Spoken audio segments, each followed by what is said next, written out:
Assalamualaikum warahmatullahi wabarakatuh. Kenalkan, nama saya Alfian Nugraha dengan NIM 2220 2038 6020 2091. Saya dari program studi Ekonomi Syariah. Di sini saya akan menjelaskan apa itu ekonomi, sosial, dan politik dalam studi kelayakan bisnis. Jadi pengertian studi kelayakan bisnis itu adalah studi kelayakan bisnis merupakan penelitian yang menyangkut berbagai aspek, baik dari aspek hukum, sosial ekonomi, serta budaya, aspek pasar serta pemasaran, aspek teknis serta teknologi, sampai dengan aspek manajemen serta keuangan, di mana hal ini digunakan untuk dasar penelitian studi kelayakan serta hasilnya digunakan untuk mengambil sebuah keputusan. Studi kelayakan biasanya digolongkan menjadi dua bagian yang berdasarkan orientasi yang diharapkan oleh suatu perusahaan, yaitu yang pertama berdasarkan orientasi laba, yang kedua berdasarkan orientasi pada laba sosial. Apa yang dimaksud berdasarkan orientasi pada laba? Yang dimaksud ialah studi yang menitik beratkan pada keuntungan secara ekonomis. Sedangkan yang berdasarkan orientasi tidak pada laba, yang dimaksud ialah studi yang menindik beratkan suatu proyek tersebut biasa dijelaskan serta dilaksanakan tanpa memikirkan nilai atau keuntungan ekonomis. Adapun beberapa aspek yang ada pada materi ini, yang pertama itu aspek ekonomi, yang kedua aspek sosial, dan yang ketiga aspek politik. Aspek ekonomi adalah aspek geografis sosial yang berkaitan dengan hal ekonomis. Aspek ekonomi itu sendiri membahas tentang bagaimana perusahaan berkembang yang tentunya impaknya positif terhadap pendapatan yang diperoleh. Bukan hanya itu, sumber daya manusia juga harus sesuai dengan keadaan tempat kita memulai sebuah usaha, karena peningkatan ekonomi berpengaruh terhadap hal tersebut.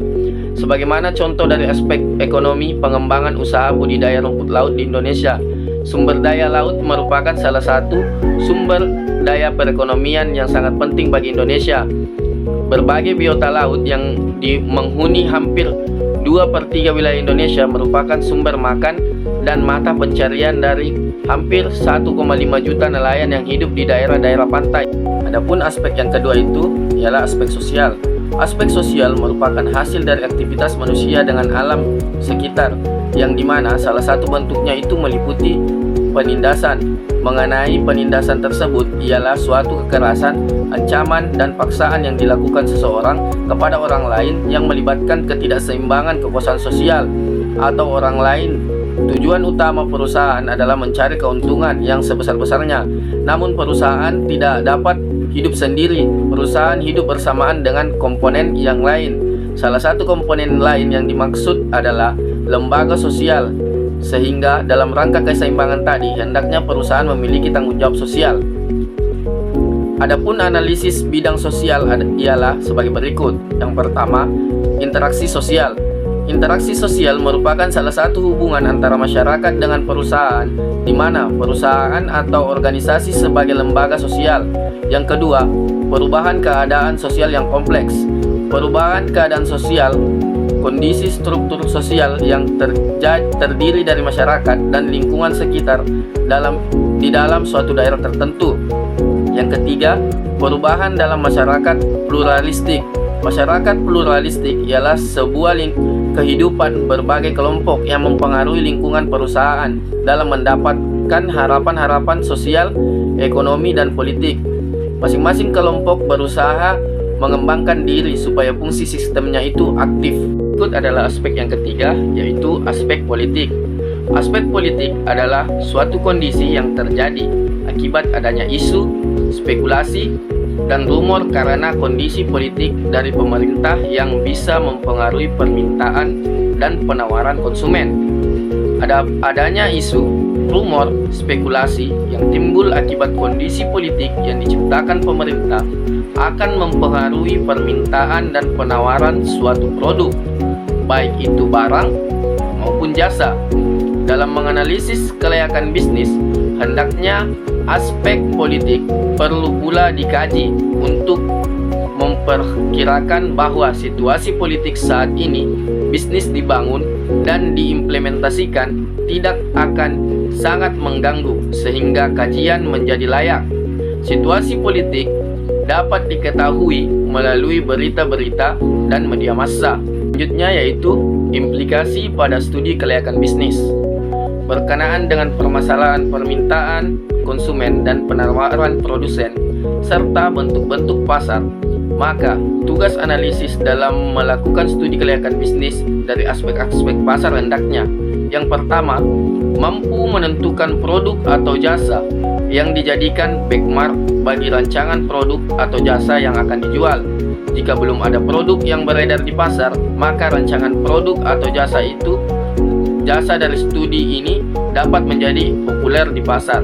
Yang kedua, mampu menentukan jenis pasar yang akan dipilih, baik dari sisi produsen maupun dari sisi konsumen. Dengan penentuan ini, maka manajemen selanjutnya akan mempersiapkan strategi kebijakannya. Yang ketiga, mampu melakukan analisis untuk dapat menentukan pergerakan permintaan konsumen atau produk di pasar, baik untuk masa sekarang maupun untuk masa depan.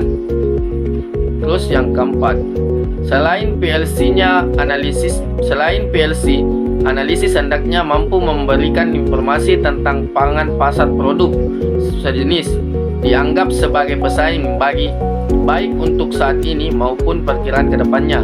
Dengan demikian, analisis dapat memprediksi peluang-peluang, ancaman-ancaman, sekaligus kekuatan-kekuatan yang ada dalam rangka meningkatkan pangan pasar atau paling tidak mempertahankannya. Adapun di sini dua kesimpulan yang dapat ditarik. Yang pertama itu, studi kelayakan bisnis merupakan penelitian yang menyangkut berbagai aspek, baik dari aspek hukum, sosial, ekonomi, serta budaya, aspek pasar serta pemasaran, aspek teknis serta teknologi, sampai dengan aspek manajemen serta keuangannya, di mana hal ini digunakan untuk pasar penelitian studi kelayakan, serta hasilnya digunakan untuk mengambil sebuah keputusan. Yang kedua, aspek ekonomi, sosial, politik sangat penting dalam studi kelayakan bisnis, karena sebuah bisnis tidak lepas dari analisis ekonomi yang berorientasi pada laba yang besar-besarannya. Sebuah bisnis juga berkaitan dengan lingkungan sosial politik, karena bisnis tidak akan berjalan dengan baik tanpa adanya dukungan sosial dari masyarakat dan politik pemerintah.